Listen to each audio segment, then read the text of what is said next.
నమస్తే, నా పేరు Shivaji. Welcome to our channel. Hari Hara Veera Mallu cinema, Pawan Kalyan గారు నటించినటువంటి హరిహర వీరమల్లు సినిమా ఏదైతే ఉందో అది ప్రపంచవ్యాప్తంగా నిన్న రిలీజ్ అయినటువంటి విషయం మనకు అందరికీ తెలిసిందే. అది విజయవంతంగా ప్రదర్శించబడుతున్నటువంటి విషయం కూడా మనకు అందరికీ తెలిసిందే. దీనికి సంబంధించి సక్సెస్ మీట్ను హైదరాబాద్లో అయితే ప్లాన్ చేశారు.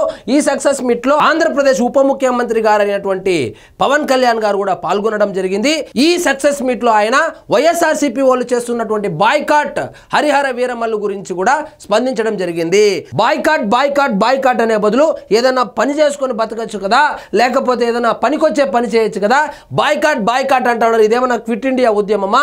ఆఫ్టర్ ఆల్ ఒక సినిమా కోసము మొత్తం 40% ఓటు బ్యాంకు ఉన్నటువంటి ఒక పార్టీ దాన్ని ఫ్లాప్ అని ప్రచారం చేయడమేంది, ఆ సినిమా కోసం ప్రచారం చేయడమేంది.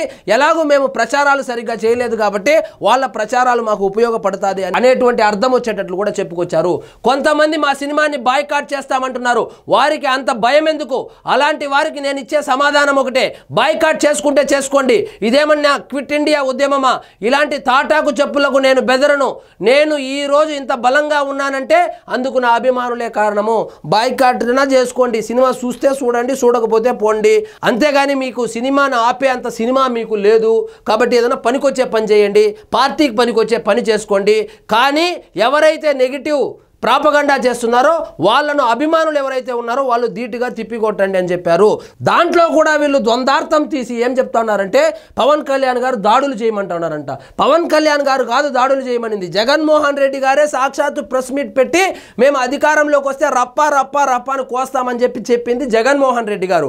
కానీ పవన్ కళ్యాణ్ గారు ఏం చెప్పారంటే సోషల్ మీడియాలో ఎవరైతే ఆ సినిమాకు సంబంధించినటువంటి పైరసీ లింకులు పెడుతున్నారో, అదేవిధంగా సినిమాకు సంబంధించి ఎవరైతే నెగిటివ్గా ట్రెండ్ చేస్తున్నారో, సినిమాకు సంబంధించి ఎవరైతే నెగిటివ్గా రివ్యూలు ఇస్తున్నారో వాళ్లకు మీ చేతనైతే తిప్పికొట్టండి అని చెప్పి అభిమానులకు చెప్పాడు. అంతేగాని రాష్ట్ర ప్రజలకు ఆయన ఒక ఉప ముఖ్యమంత్రిగా ఏం చెప్పలేదు, ఆయన అభిమానులకు చెప్పుకున్నాడు.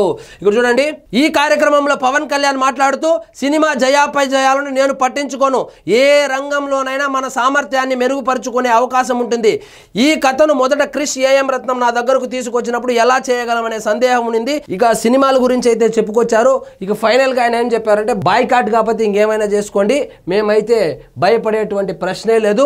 భయపడకపోగా మేము హరిహర వీరమల్లు పార్ట్ 2 కూడా తీయబోతున్నాము, కావాలంటే దాన్ని కూడా బాయ్కాట్ చేసుకోండి, మీ తాటాకు చెప్పులకు ఎవరు భయపడము మేము అని కూడా చెప్పుకొచ్చారు. అదేవిధంగా కన్స్ట్రక్టివ్ క్రిటిసిజం ఏదైతే ఉందో, కొంతమంది విఎఫ్ఎక్స్ బాగలేదన్నారు, దాన్ని మేము దృష్టిలో పెట్టుకొని ఇక తదుపరి చిత్రాల్లో మెరుగుపరుచుకునేందుకు ప్రయత్నిస్తాము. అంతేగాని పనిగట్టుకొని నెగిటివ్ రివ్యూలు ఎవరైతే ఇస్తున్నారో వాటిని మేము పట్టించుకోము, మా పని మేము చేసుకుంటా వెళ్తామని కూడా చెప్పుకొచ్చారు. సో ఎట్టకేలకు ఎన్నో సంవత్సరాల తర్వాత పవన్ కళ్యాణ్ గారు సినిమా హిట్ కొట్టారు. అదేవిధంగా సక్సెస్ మీట్ కూడా పెట్టారు.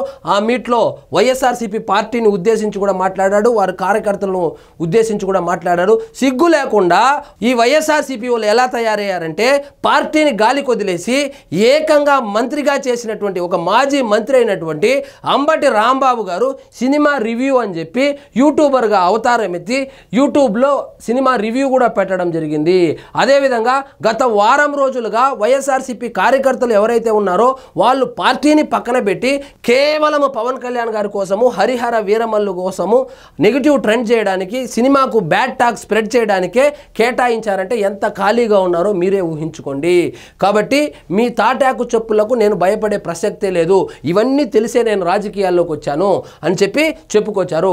అదేవిధంగా ఒక పార్టీ, ఒక 40% ఓటు బ్యాంక్ ఉన్నటువంటి పార్టీ మన సినిమాని ఆపాలని చూస్తుందంటే మనం ఎంత పెద్ద వాళ్ళమో, ఎంత బలమైన వాళ్ళమో ఒక్కసారి ఊహించుకోండి అని కూడా చెప్పుకొచ్చారు. సో ఇదండి ఈరోజు మన టాపిక్. మీకు ఈ వీడియో నచ్చినట్లయితే లైక్ చేయండి, షేర్ చేయండి, ఛానల్ మాత్రం సబ్స్క్రైబ్ చేసుకోవడం మర్చిపోవద్దు.